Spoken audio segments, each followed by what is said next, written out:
Desde el comienzo de la historia de la humanidad, las nuevas ideas se han inspirado en la potente combinación que forman la curiosidad y la observación. En el mundo tecnológico actual, todo lo que tocamos, utilizamos, vemos o hacemos, desde encender una cerilla hasta navegar, ir en tren, mandar correos electrónicos, volar, comprar, secar, atar, hilar, triturar, conducir, atornillar, tocar, escalar, rimar, escribir a máquina, limpiar, cortar, taladrar, telefonear, descansar, hablar, caminar, escribir o ver este documental. Es posible porque alguien en algún momento experimentó y transformó lo que era solo una idea en un instrumento útil y potente. Estas innovaciones e invenciones pronto dejarán de ser tan sorprendentes comparadas con lo que los exploradores pasados y presentes han descubierto y están revelando al escudriñar y sondear las profundidades del universo más poderoso, minúsculo y extraño imaginable, el universo cuántico. Un ámbito paradójico de un potencial ilimitado, donde fenómenos fascinantes están siendo aprovechados y desarrollados en unas nuevas tecnologías que pueden cambiar el mundo. Viaja con nosotros a este extraño y cada vez más sofisticado mundo, con los domadores de la física cuántica. Revolución cuántica.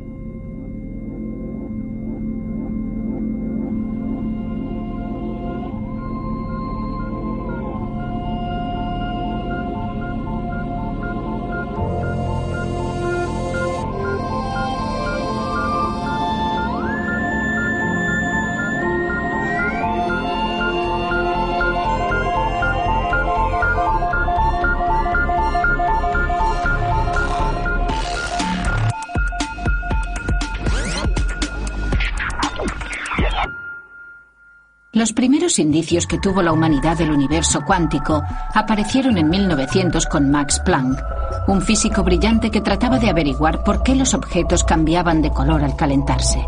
Pero esperad un momento. Antes de llegar a la física cuántica tenemos que saber algo de la física clásica. Primero hubo un señor muy famoso llamado Newton que con unas pocas ecuaciones matemáticas de primer grado describió y predijo el movimiento de los planetas. Era una idea muy potente. Isaac Newton comprendió el poder de las matemáticas. Descubrió que no solo se pueden resumir un montón de hechos o de datos en una ecuación de primer grado, sino que además podemos utilizar estas ecuaciones para predecir el futuro. Lo que descubrió es que el mundo es fundamentalmente predecible. Después, James Clerk Maxwell demostró que la electricidad y el magnetismo también pueden resumirse con tan solo unas pocas ecuaciones matemáticas.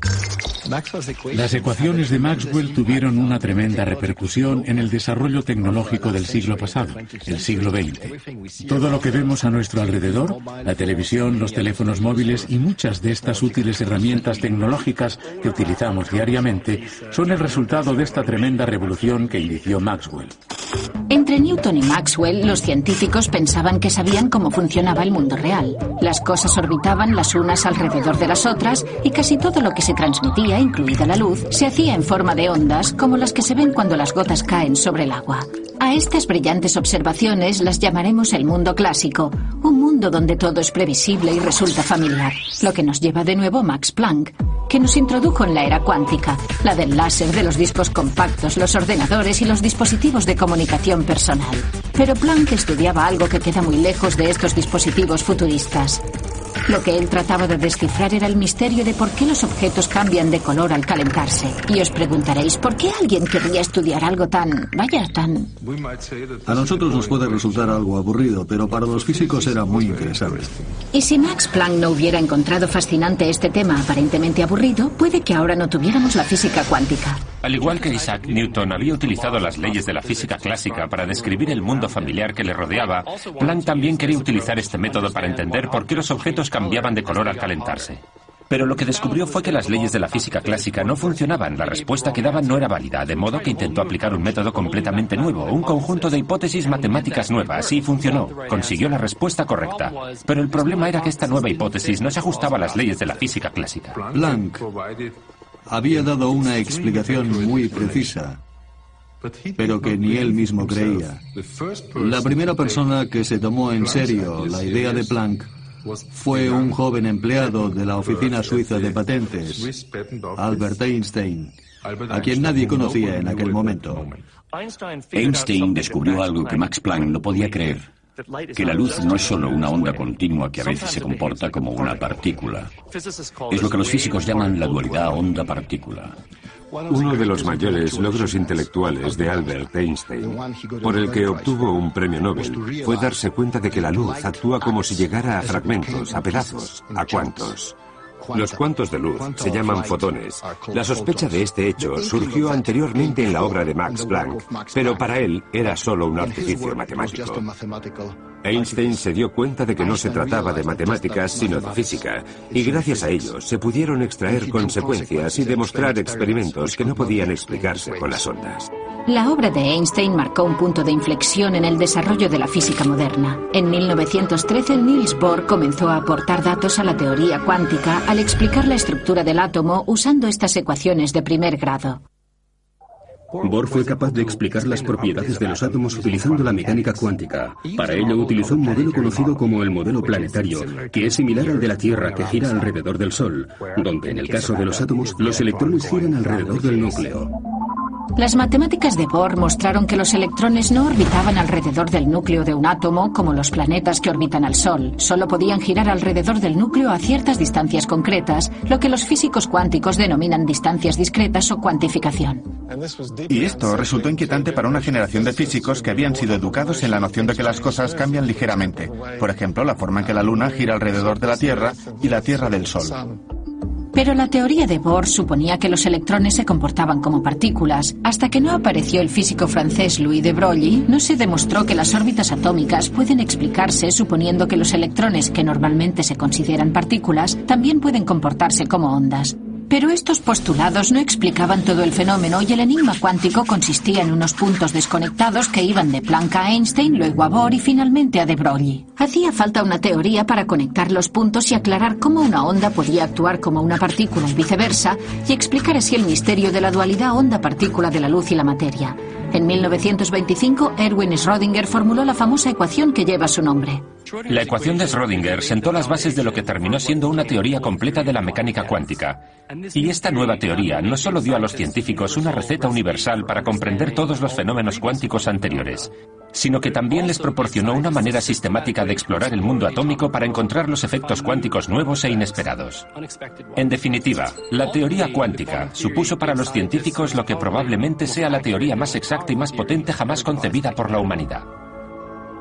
Si bien el descubrimiento de la teoría cuántica fue enormemente útil como herramienta científica e hizo posible muchas de las tecnologías de hoy en día, en realidad planteó más preguntas que respuestas.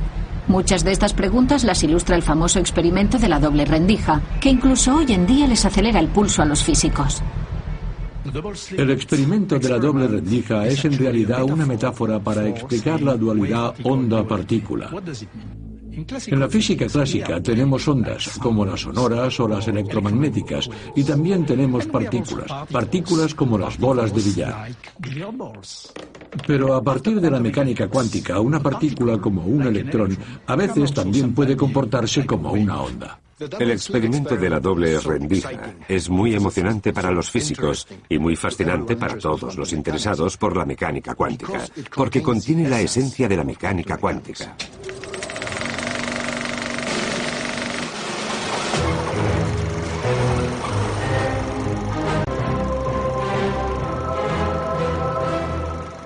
The double-slit experiment. A beam of electrons strikes a baffle with two narrow parallel slits in it, and then a screen.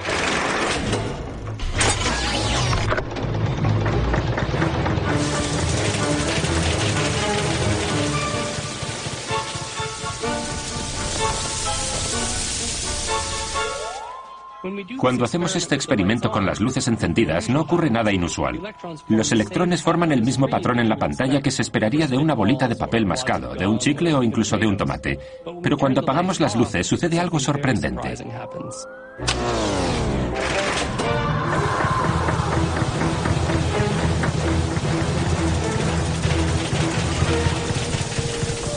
What one observes on the screen is a series of maxima and minima. Esta serie de máximos y mínimos se denomina patrón de interferencias. Los máximos son los sitios donde se acumulan los electrones. Los mínimos son los lugares que evitan. El patrón de interferencia es lo que esperaríamos ver al enviar ondas, no partículas, a través de la doble rendija.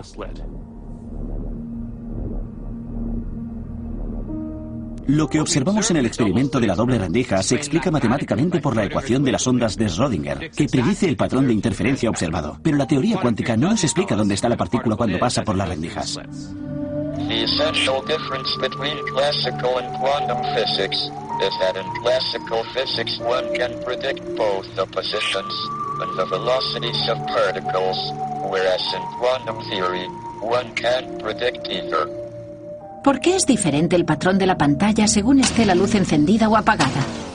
En la física clásica, estamos acostumbrados al universo que funciona independientemente de que nosotros lo entendamos o no.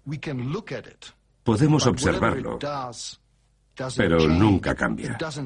Funciona según sus propias normas. Pero este no es el caso de la mecánica cuántica, donde si observamos algo, cambia su comportamiento. Pero ¿cómo es posible que en el mundo cuántico, solo por medio de la observación, podamos afectar el modo de comportarse de algo? En nuestro día a día, observar solo significa mirar, es una actividad pasiva. Pero hay que recordar que la observación siempre requiere luz, y en el mundo cuántico la luz viene en fragmentos llamados fotones. Para verlo, vamos a apagar las luces del cine de nuevo y ver exactamente lo que quieren decir los científicos cuando usan las palabras observación y medición. Para observar cómo pasan los electrones por las dos rendijas, hay que arrojar luz sobre ellos, pero al hacerlo los fotones pueden causar que los electrones se comporten de un modo diferente. En este caso, los fotones hacen que los electrones se comporten como partículas, por lo que el patrón de interferencia en la pantalla desaparece. Y ahora que sabemos lo que pasa cuando las luces están encendidas, la pregunta es, ¿qué pasa cuando las luces están apagadas? Sobre esta cuestión los científicos tienen diferentes opiniones y algunas teorías impactantes. Del experimento de la doble rendija se desprende que mientras un objeto cuántico no se mide o no interacciona mucho con su entorno, por lo general no tiene una posición definida. Normalmente se distribuye en muchas posiciones, es lo que se denomina superposición cuántica. Los objetos cuánticos se comportan como si pudieran ser y pudieran hacer varias cosas al mismo tiempo. Los electrones pueden pasar por dos ranuras diferentes a la vez. Esto me recuerda a Yogi Berra, que dijo, cuando llego a una bifurcación en el camino, la cojo. Estas ideas radicales demostraron hasta qué punto las superposiciones cuánticas pusieron en tela de juicio la noción clásica de la realidad. Pero estas ideas inquietaron a muchos científicos, entre ellos a Erwin y Schrödinger, quien se dio cuenta de que si se aplicaran las superposiciones al mundo cotidiano, darían lugar a predicciones extrañas. Para ilustrar este punto, concibió un experimento Gedanken. Un experimento Gedanken es un experimento mental, es decir, un experimento imaginario que nos permite centrarnos en alguna cuestión conceptual. Si realmente comprendemos una teoría, deberíamos ser capaces de decir lo que predice la teoría en cualquier tipo de situaciones, incluidas las que no se pueden llevar a cabo en un laboratorio. El famoso experimento mental de Schrödinger se conoce como el gato de Schrödinger. El gato de Schrödinger es una especie de parábola sobre la idea de la superposición cuántica. A Schrödinger le perturbaban las implicaciones de la teoría cuántica. Aparentes paradojas de la mecánica cuántica. Quería demostrar lo absurda que era la mecánica cuántica. Y para ello se le ocurrió un experimento Gedanken. Un experimento mental. La idea era la siguiente. Cogemos un gato. ¿Un gato? Un gato. Un gato con mala suerte. Y lo metemos en una caja. Totalmente aislado del exterior. En la caja también hay un martillo y una probeta. Llena de cianuro. Cianuro. Además, la caja también tiene un mecanismo de control accionado por un solo átomo que puede descomponerse radioactivamente. Cuando el átomo se descompone, el detector activa el martillo, de modo que se rompe el vial. Y se libera el cianuro. Y eso matará al gato. Y el gato morirá. Y si no se emite la partícula, no se libera el veneno y el gato no muere. Ahora supongamos que después de, digamos, una hora, hay una probabilidad del 50% de que el contador Geiger haya detectado algo. Hasta que no miremos dentro, existe la posibilidad de que el gato esté o bien vivo o bien muerto.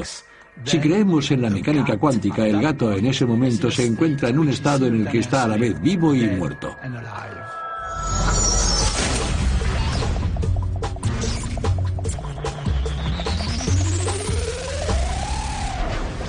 Lo que Schrödinger quería demostrar es que es absurdo pensar que el gato esté al mismo tiempo vivo y muerto solo porque sea descrito por una superposición. Y que del mismo modo debemos reconsiderar la idea de los electrones en superposición. Una de las respuestas que podríamos dar es que nos negamos a responder a la pregunta. Podríamos decir que la teoría cuántica es solo un conjunto de reglas para calcular dónde vamos a detectar la luz, y nada más. Es la escuela del cállate y calcula. Los físicos han dado todo tipo de respuestas, no hay un acuerdo general, y probablemente pasará mucho tiempo antes de que lleguen a uno. Ahora bien, mientras que los físicos pueden estar en desacuerdo acerca de si se debe tomar en serio la idea de que el gato está vivo y muerto a la vez, lo importante es que la superposición no se puede explicar en los términos de los conceptos clásicos, y eso es exactamente lo que hace que la mecánica cuántica sea tan intrigante. Al igual que a Schrödinger, a Einstein le seguía intrigando esta aparente paradoja. Einstein creía que se podría entender todo si se descubriera una teoría más exhaustiva, más completa. Para demostrarlo, se le ocurrió hacer un nuevo experimento Gedanken con sus colegas Boris Podolsky y Nathan Rosen en Princeton. Gracias a él, probaron que ciertas combinaciones o superposiciones de partículas pueden combinarse de un modo extraño y contradictorio que no puede explicarse con la mecánica clásica. El resultado es lo que se llama la paradoja Einstein-Podolsky-Rosen o EPR. La tesis en sí resultaba difícil de entender para las personas de a pie y quizá incluso para los científicos. ¿Listo? Vale. En una teoría completa, Hay un elemento que corresponde a cada elemento de la realidad. Una condición suficiente para la realidad de una cantidad física. Es la posibilidad de predecirla con certeza sin perturbar el sistema. De modo que, o bien la descripción de la realidad proporcionada por la función de onda de la mecánica cuántica no es completa, o bien estas dos cantidades no pueden tener una realidad simultánea. Por lo tanto, la conclusión a la que llegamos es que la descripción de la realidad proporcionada por una función de onda no es completa.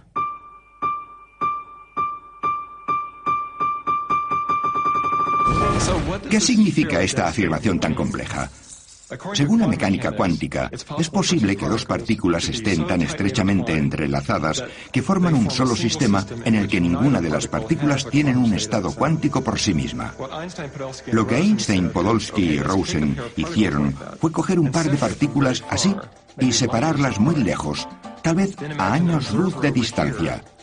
Luego, imaginemos que aquí hay un observador midiendo la partícula A, dándole así un estado que no tenía antes. La idea clave es que al realizar la medición, también se está determinando el estado de la partícula B, un estado que, según la mecánica cuántica estándar, no existía previamente. Para Einstein esto era imposible. ¿Cómo era posible que medir una cosa aquí afectara instantáneamente a algo que está a años luz de distancia? De modo que él y sus colaboradores concluyeron que el estado de la partícula B debía existir con anterioridad y que, por lo tanto, la mecánica cuántica estaba incompleta. La idea de medir una cosa aquí y que cambie algo que está muy lejos es lo que Einstein llamaría una espeluznante acción a distancia. Einstein creía que el mundo debía ser reconocible a la larga, que ahí fuera tenía que haber una realidad, y eso desafiaba la mecánica cuántica. Así no funcionaba. A Einstein no le gustaba esa idea que provocó su famoso comentario: Dios no juega los dados con el universo. Muchos de los físicos cuánticos iniciales, Einstein incluido, esperaban que una teoría más exhaustiva estuviera libre de las aparentes contradicciones de la mecánica cuántica. Algunos científicos incluso tenían la esperanza de que los elementos cuánticos extraños desaparecieran. Después de que Einstein introdujera en 1935 el concepto de lo que llamó espeluznante acción a distancia, fue el físico austríaco Erwin Schrödinger quien denominó este fenómeno en alemán Verschränkung, entrelazamiento en español. La cuestión es que Verschränkung es la mejor manera de llamarlo. Verschränkung es algo como esto, una conexión muy fuerte y bien definida, mientras que entrelazamiento suena a lazos, a algo no muy bien definido. Imaginémonos dos partículas entrelazadas como si fueran un par de bailarinas. Si las bailarinas no pueden verse o hablarse mientras bailan, es posible, aunque difícil, que vayan totalmente sincronizadas. Pueden hacerlo solo si han ensayado antes y saben cuáles son los movimientos que hay que hacer en cada momento. Einstein esperaba que las propiedades de las partículas entrelazadas se pudiesen describir de la misma manera, que la forma correlativa en la que reaccionaban los dos fotones ante cualquier medida posible se pudiera explicar al considerar que los resultados de la medición estaban predeterminados. Pero se equivocaba. Ahora sabemos que el entrelazamiento es una conexión entre partículas mucho más fuerte de lo que se puede alcanzar en la física clásica. Estas curiosidades cuánticas, de las cuales el entrelazamiento era la más extraña, desconcertaron a los investigadores durante más de un cuarto de siglo. En 1964, el físico irlandés John Bell diseñó un experimento para probar lo que Einstein pensaba que era imposible. La publicación de Einstein-Podolsky-Rosen de 1935 fue ignorada durante los primeros 30 años de su existencia. Entonces llegó John Bell y demostró que el entrelazamiento no se podía explicar con una teoría básica y sencilla. Esto dio lugar a experimentos fundamentales en los que se intentaba averiguar si la naturaleza estaba realmente loca, si realmente era tan extraña. La publicación de la teoría de John Bell sobre el entrelazamiento coincidió con el desarrollo del láser que posibilitó estos experimentos. Cuando leí el artículo de John Bell, descubrí lo que era el entrelazamiento y me pareció absolutamente fascinante. Para mí fue toda una revelación, algo así como amor a primera vista. El artículo explicaba que el gran debate entre Einstein y Bohr sobre la base de la mecánica cuántica se podría resolver por medio de un experimento. Yo era el experimentador y quería participar en la solución de ese debate.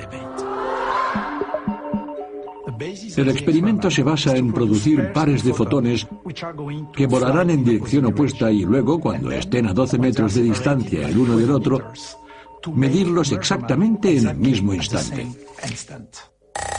Y la idea es que las dos mediciones separadas por 12 metros deben ser independientes del concepto de relatividad. Con eso quiero decir que lo que mido por un lado no debería poder influir en el resultado de la medición en el otro lado. Ese es el punto esencial. La relatividad espacial nos dice que nada puede viajar más rápido que la luz, lo que significa que lo que hago aquí no tiene tiempo para llegar hacia el otro extremo del experimento. Y para eso era necesario que yo pudiera cambiar la orientación de los polarizadores en pocos nanosegundos. Conseguir hacerlo era crucial para el experimento. Y lo que hice fue medir la polarización de cada fotón. Los fotones se pueden polarizar vertical, horizontalmente o en diagonal a 45 grados. Pero la pareja de fotones entrelazados con resonancia paramagnética electrónica están polarizados al mismo tiempo vertical y horizontalmente. Es algo muy extraño. Tan extraño como el gato de Schrödinger, que está vivo y muerto. Y ahora la pregunta es, ¿cuál es el resultado de las mediciones? El resultado que obtuve fue lo que predecía la mecánica cuántica, que es que cualquiera que sea la dirección de la medición de un lado, si optamos por medir en la misma dirección en el otro lado, descubrimos que los dos fotones se alinean en la misma dirección. Esto significa que los resultados de las mediciones están estrechamente correlacionados, más que cualquier correlación concebible en la física clásica. Significa que cuando los dos fotones están colocados a 12 metros de distancia, continúan comportándose como un solo objeto. Einstein pensaba que eso no era posible porque significaría que hay una especie de espeluznante acción a distancia entre los dos objetos. Pero si queremos comprender el resultado del experimento, tiene que entrar en juego la espeluznante acción a distancia. Einstein never really understood the fundamental difference between classical and quantum theory. That is why he found it so difficult to accept things like the uncertainty principle. But quantum theory agrees with observation. God really does play dice with the universe. Antes de que llegaran John Bell primero y Alain Aspect después, lo único que podíamos hacer era discutir sobre la rareza de la mecánica cuántica. La ecuación de Schrödinger nos dice que un gato puede estar tanto vivo como muerto, y nadie sabe lo que eso significa, simplemente es extraño. Y estos argumentos se prolongaron durante décadas. Lo que hizo John Bell fue añadir algo de matemáticas y algunas cantidades al fenómeno cuántico, y lo que hizo Alain Aspect fue verificar esas mediciones en el laboratorio. Así pues, entre John Bell y Alain Aspect fuimos capaces de medir el extraño fenómeno de la mecánica cuántica. Los experimentos de Alain Aspect establecían que esos efectos cuánticos eran reales, aunque no quedaba claro cómo encontrarles el sentido con nuestro modo habitual de pensar. Lo que es más notable es que estos experimentos llevaron a una generación de científicos a preguntarse cómo pueden sernos de utilidad estas extrañas características cuánticas. La mecánica cuántica nos da una descripción increíblemente precisa de la conducta de la luz y de la materia. Este descubrimiento ayudó a los científicos e ingenieros del siglo XX a desarrollar todo tipo de tecnologías, como por ejemplo el láser y el transistor, que son el núcleo de nuestro mundo electrónico. Estos dispositivos cuánticos a una escala relativamente grande funcionan sin mostrar de un modo explícito los aspectos extraños de la mecánica cuántica. Estas tecnologías que nos resultan tan familiares son producto de la primera revolución cuántica. Pero ahora ha llegado una segunda revolución cuántica gracias a dos acontecimientos importantes. El primero es la capacidad tecnológica de controlar directamente la rareza del mundo cuántico, incluidas la superposición y el entrelazamiento. Y el segundo es el nacimiento de la era de la información. Así que aquí viene la información cuántica, o la IQ si estamos enviando un SMS. Lo que me hizo pensar en la información cuántica fue que en 1985 leí un artículo del físico estadounidense Richard Feynman, en el que hablaba de la posibilidad de que los ordenadores operaran sobre principios cuánticos. Fue algo totalmente revelador. Porque hasta aquel momento yo estaba más acostumbrado a pensar en la información en términos muy abstractos. En el mundo cotidiano nos resulta difícil separar la idea de la información del contenido y el significado. Pero podemos hacernos una idea de por qué la información es física, si pensamos, por ejemplo, lo que haríamos si se nos pidiera que señaláramos una información. Siempre señalaríamos un pedazo de papel con algunas notas, aunque también una fibra óptica o un disco duro. En el caso del disco duro, vemos que la información tiene realmente un contenido físico. Si queremos guardar información en, digamos, un disco duro de 100 gigabytes, tenemos que pagar un dinero. Tenemos que ir a comprarlo. El hecho de que haya una cantidad física por la cual pagas un dinero nos dice que en realidad la información es física. Por ejemplo, yo estoy hablando con vosotros ahora y la información se transmite mediante el sonido. Podría escribir una carta y la información se almacena en forma de tinta y de marcas sobre el papel.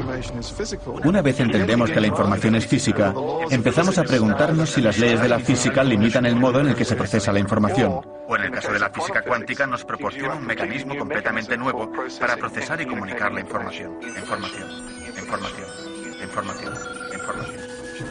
Esto es la información y su uso adecuado puede traer una nueva dignidad a la humanidad. Ahora estaréis pensando, ¿información clásica? ¿Información cuántica? ¿Hay alguna diferencia? Sí que la hay, y todo empieza con el humilde bit. El bit es la unidad básica de la información clásica, que se encapsula en un sistema físico que puede tener dos estados, ya sea encendido o apagado, cargado o descargado, que está aquí o allí, o en términos matemáticos, un 0 o un 1. En el mundo cuántico tenemos bits cuánticos o qubits, y estos qubits pueden estar superpuestos y estar en 0 y en 1 al mismo tiempo. Es la capacidad de manipular el mundo a ese nivel de fenómeno cuántico de las superposiciones cuánticas, lo que nos permite realizar tareas computacionales en la mecánica cuántica que son imposibles o por lo menos muy difíciles por medio de ordenadores convencionales. Nuestras tecnologías se están acercando ya a los límites de la información cuántica, y los transistores se están acercando al tamaño de un bit cuántico o qubit. Esto es lo que llamamos la ley de Moore, en honor al fundador de Intel, que predijo hace 20 años que esto ocurriría.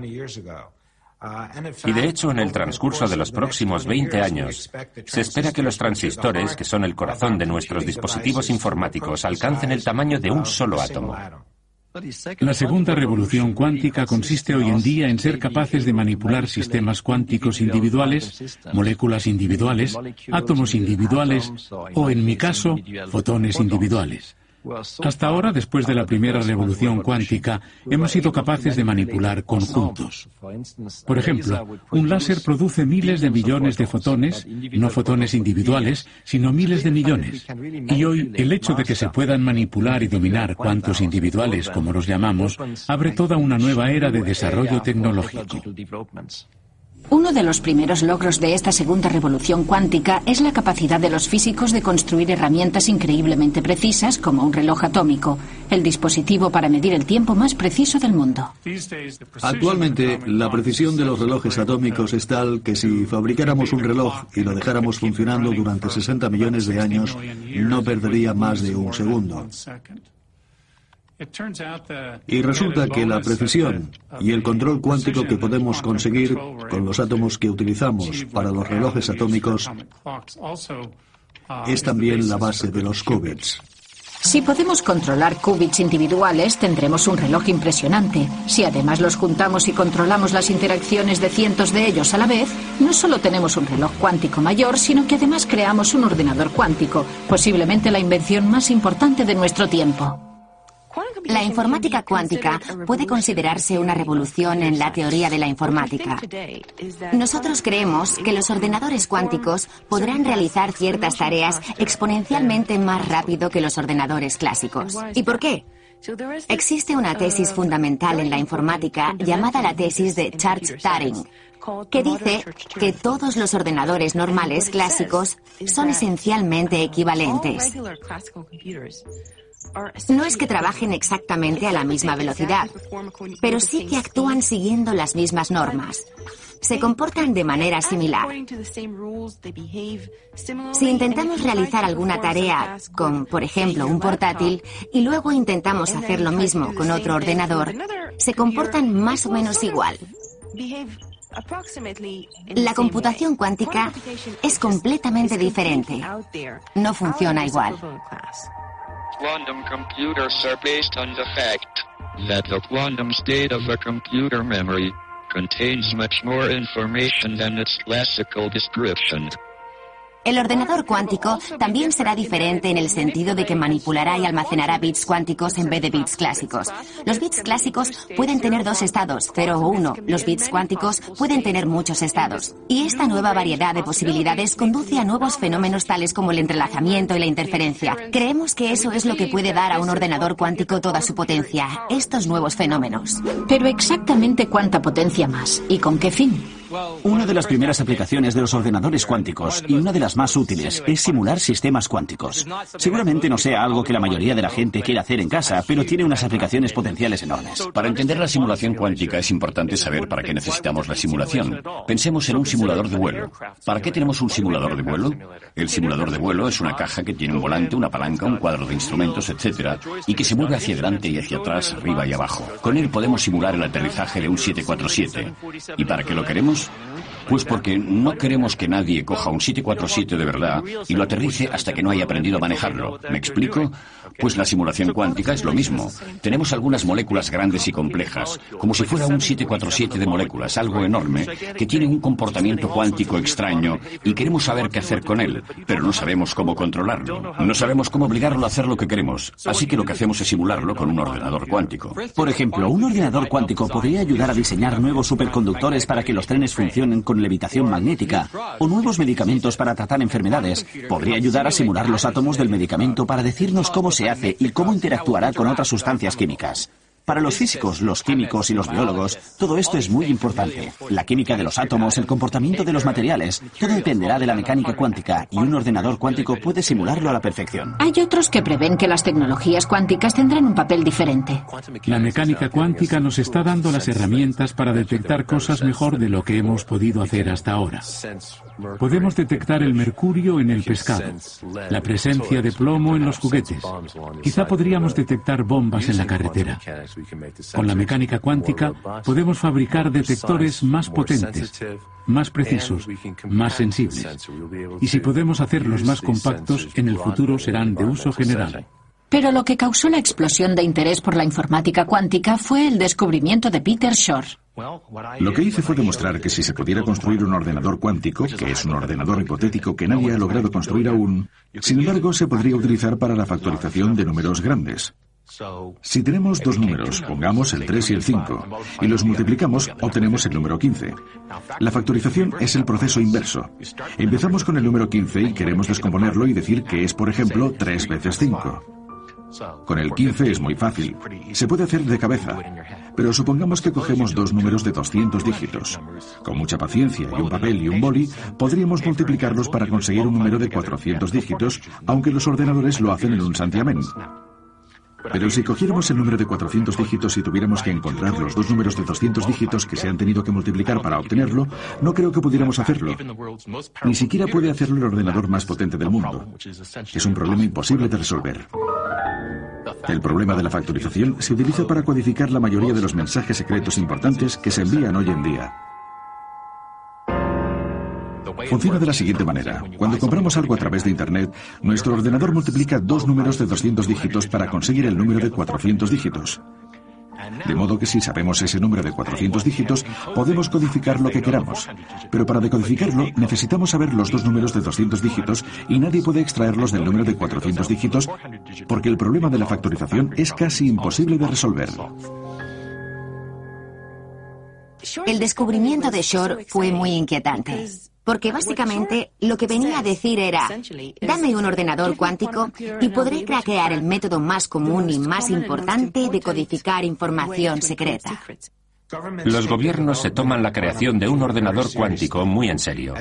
Es una amenaza. Puede descifrar muchos de los códigos de cifrado que se utilizan hoy en día, incluidos los utilizados en los satélites, en los bancos y en las tarjetas de crédito para proteger las comunicaciones. Pero así como los físicos teóricos vieron que un ordenador cuántico podría descifrar mensajes secretos, también se dieron cuenta de que los efectos cuánticos podrían utilizarse para crear los códigos más secretos del mundo, los códigos cuánticos, y proporcionar así un modo extremadamente secreto de mantener la información privada. En la criptografía clásica, por lo general se parte del supuesto de que el sistema es seguro porque el supuesto espía, no puede resolver un problema computacional difícil. La criptografía cuántica funciona sobre un principio diferente. Es imposible descifrar un código criptográfico cuántico si no se violan las leyes de la física. Con la criptografía cuántica es imposible espiar durante la transmisión sin ser detectado. Es lo que podríamos llamar el efecto del observador ruidoso. Es como cuando estás en una fiesta y escuchas la conversación de la pareja de al lado. Ellos saben, sin mirar siquiera, que los estás escuchando. La criptografía cuántica ya se está utilizando a un alto nivel para asegurar los resultados de las elecciones de Suiza. En este laboratorio hemos desarrollado la tecnología básica de la criptografía cuántica. Lo que asegura la criptografía cuántica es el enlace de fibra óptica que conecta el lugar en que se encuentran las papeletas con el lugar donde se encuentran los ordenadores del Estado. Y esa ha sido la primera aplicación pública y material de la información cuántica. La criptografía cuántica es solo una de las muchas potentes herramientas cuánticas que se están desarrollando e instalando en este momento. Pero la aplicación más fantástica y asombrosa es un fenómeno llamado la teletransportación cuántica. La teletransportación cuántica no tendrá nada que ver con lo que vemos en la ciencia ficción, porque de hecho no se transmite materia de un punto a otro. Lo que se transmite es la información cuántica. La teletransportación cuántica se hace posible gracias al entrelazamiento. Se utiliza el entrelazamiento de dos fotones para transmitir la información de uno hacia el otro. En 2004 hicimos un experimento de teletransportación cuántica a través del río Danubio. Colocamos un cable de fibra de vidrio que iba de una orilla a otra, separadas por una distancia de 600 metros. La fibra cruzaba el río a través de una alcantarilla, por lo que lo llamamos el experimento del tercer hombre, en referencia a la película El tercer hombre que se rodó en las alcantarillas de Viena, interpretado por Orson Welles. Esta es la única película donde la música la interpreta una cítara. Creamos estos fotones entrelazados arrojando un láser muy potente en un cristal especial. que hace que un fotón de alta energía pueda descomponerse en dos fotones de baja energía que luego se entrelazan. Enviamos uno de los fotones hacia el otro lado del río y el otro lo mantenemos en el sitio. Este fotón se encuentra con el tercero, el que será teletransportado. Al entrelazar estos dos, las propiedades cuánticas del tercero se transfieren a la partícula del otro lado del río y termina la teletransportación. La teletransportación cuántica es una de las manifestaciones más bonitas del entrelazamiento. Con la teletransportación cuántica tenemos algo, el estado cuántico o la estructura esencial de la materia, que desaparece en un lado y vuelve a aparecer en el otro lado sin ni siquiera existir entre medio. Pero el experimento de 2004 es Schnee von gestern, que quiere decir nieve de ayer. Algo pasado. A la larga queremos llegar hasta los satélites y establecer la comunicación cuántica a escala mundial. Ahora conocemos el poder de la información cuántica, pero ¿qué se necesita para aprovechar al máximo el potencial de esta tecnología? ¿Qué hace falta para construir un ordenador cuántico? The principles of quantum computing are well understood. It is only their implementation in practice that is difficult. En principio, la construcción de un ordenador cuántico no supone ningún problema, eso está claro. Sabemos cómo juntar las cadenas de las operaciones cuánticas sobre el papel y la forma en que acabarán proporcionándonos un ordenador cuántico. El problema está en trasladarlo al hardware real. No sabemos qué aspecto tendrá un ordenador cuántico, porque aún no tenemos ninguno. Tenemos un modelo teórico y estamos buscando y haciendo pruebas con los dispositivos físicos que pueden poner en práctica nuestro modelo teórico. Un ordenador cuántico requiere el mantenimiento de superposiciones cuánticas para que funcione correctamente. Al igual que en el experimento de la doble rendija, donde la superposición y el patrón de interferencia resultante en la pantalla se perdían si el electrón se observaba o se medía de alguna manera, el ordenador cuántico deriva su potencia especial del mantenimiento a gran escala de todas las superposiciones de los qubits. Esto significa mantener el ordenador cuántico muy bien aislado de su entorno y protegido de interacciones no deseadas hasta la finalización del cálculo, y eso es algo muy difícil de hacer. La principal dificultad de construir un ordenador cuántico es mantener su estado cuántico, y eso significa mantenerlo completamente aislado.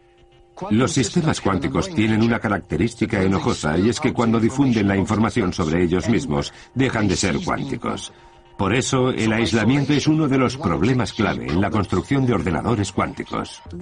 Los objetos cuánticos o físicos grandes se componen de miles de millones de partículas.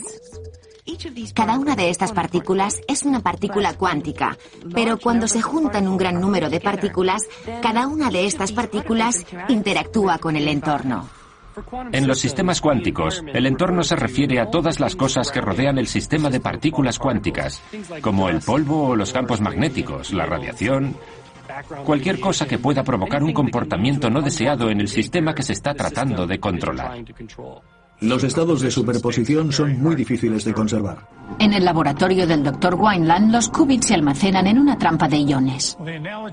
La analogía de la trampa de iones con la canica en el cuenco es la siguiente. Imaginemos que la canica es el átomo y el cuenco es la trampa, la forma de sujetar los átomos. Y una cosa que podemos hacer es poner la canica en una órbita circular alrededor del centro del cuenco. Y eso es lo que podemos hacer también con los átomos. En el caso de la canica y el cuenco, la canica estará unas veces a la izquierda y otras a la derecha. Pero lo extraño de los sistemas cuánticos, que nos permite hacer qubits, es que podemos poner el átomo en un estado de superposición en el cuenco, en la trampa, de modo que no esté unas veces a la izquierda y otras a la derecha, sino que esté al mismo tiempo a la izquierda y a la derecha. La analogía con el gato de Schrödinger es que podemos crear situaciones en las que tenemos una superposición de todos los átomos apuntando en una dirección y en la dirección contraria al mismo tiempo. ¿Y qué aspecto tendría un ordenador cuántico? Detrás de mí se ve un prototipo de un ordenador cuántico. Está hecho con un imán muy potente, compuesto por un material superconductor, bañado en helio líquido a unos 266 grados centígrados bajo cero. Los qubits están compuestos de pequeños imanes en el interior del núcleo de los átomos. Al final de la computación, utilizamos el campo magnético de estos qubits para poder leer la respuesta. Este ordenador cuántico en concreto tiene una docena de bits cuánticos o el equivalente a 1000 bits clásicos, que es lo que tenían los ordenadores de la década de los 50. Si somos capaces de construir un ordenador cuántico con unos 60 o 70 bits cuánticos, tendremos una máquina más potente que todos los ordenadores normales que hay en el mundo juntos. Hoy en día, los científicos están sobrepasando los límites de la teoría y la experimentación de la pizarra al laboratorio, aprovechando el potencial del misterioso mundo cuántico de la naturaleza, sentando las bases de nueva era de descubrimientos e innovación. Creo que los efectos de lo que estamos hablando pueden tener una enorme repercusión en la tecnología del futuro y en nuestro estilo de vida. Pero no me oirán decir exactamente lo que va a pasar. Sin embargo, creo que lo más importante de cara al futuro es que, ahora que estamos aprendiendo a hablar con los átomos en su propio idioma, en el lenguaje de la información cuántica, podemos hablar con ellos y tratar con ellos como nunca antes habíamos podido. Es dificilísimo predecir la repercusión de una nueva tecnología. Pensemos, por ejemplo, en el láser, que se inventó a mediados del siglo XX. ¿Quién podría haber predicho en aquel momento que el láser se iba a utilizar para reproducir CDs, para registrar el precio de los alimentos o para la cirugía ocular con láser? Yo creo que nadie podría haber previsto el impacto social del láser. Y yo creo que la tendencia es siempre la misma. Se empieza con la investigación básica en un laboratorio, con una máquina grande y compleja que cuesta mucho dinero. Y si hay un mercado real, al final se obtiene un equipo pequeño y bastante económico. Con el ejemplo del láser pasó lo mismo. Los primeros láseres eran unas máquinas grandes, complicadas de manejar y poco fiables.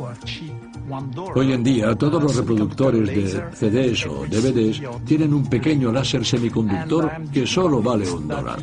Estoy totalmente convencido de que si los fotones, ya sean simples o entrelazados, tienen una aplicación real y un mercado, será posible hacerlos muy pequeños y baratos. En los años 50, los primeros ordenadores clásicos se hacían con finalidades muy concretas y aburridas, visto desde la perspectiva actual. El presidente de IBM llegó a decir en algún momento: "No creo que se vayan a vender más de un puñado de computadoras en todo el mundo". Nadie pudo prever que ahora podríamos estar esperando al autobús y hablando con un amigo al otro lado del mundo, buscando dónde poder comprar una pizza, viendo una película. Nos ha cambiado la vida. Sé que la informática cuántica es potente, nos abre todo un mundo nuevo para observar el universo y buscar información, y no tengo ni idea de cómo cambiará eso el mundo dentro de 20 o 30 años. Una oportunidad maravillosa de transformar la manera de funcionar la sociedad es utilizar líneas de transmisión superconductoras como eje para la transmisión de energía.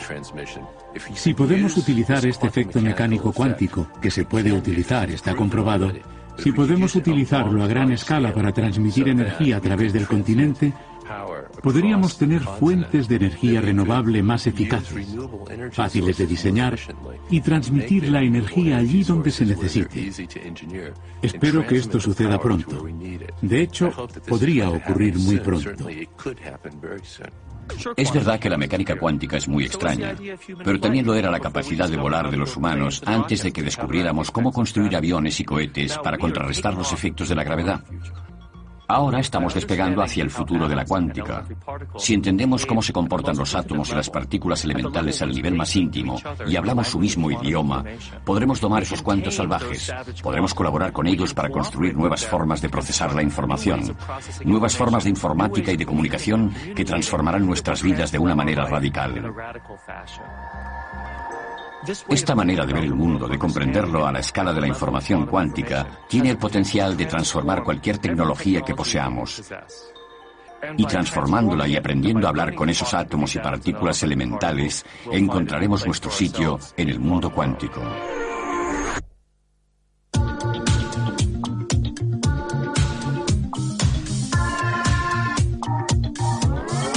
Quantum theory, quantum theory.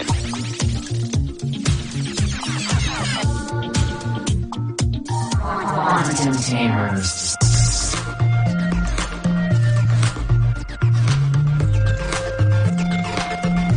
The potential is huge.